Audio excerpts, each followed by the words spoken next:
రాజ్యం ఏలాలని నిర్ణయించుకుంటాడో ఆ రాజ్యం త్వరగా పడిపోతుంది.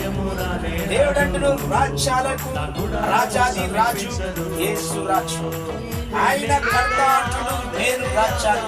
ఎవరు కడతారట? దేవుడే కట్టడట. అది ఇక్కడ 10 ఏళ్ల వారిని ఇబ్బందిపరిచి బాధ పెట్టి చాలా హింసించిరు, శ్రమ పెట్టిరు, అవమానపరిచిరు. వారి మట్టి పనిలో 10 దాంట్లో వారిని చాలా హింసించారు.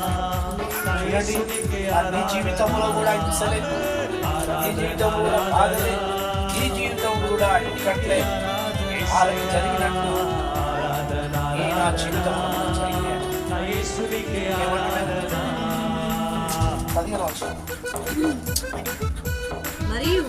మరియు ఐగుప్తు రాజు హెబ్రీయుల మంత్రస్వాములతో మాట్లాడి మీరు హెబ్రీ స్త్రీలకు మంత్రస్వామి పని చేయుచు వారిని కాన్పుల పీటల మీద చూచినప్పుడు మగవాడైన ఎడల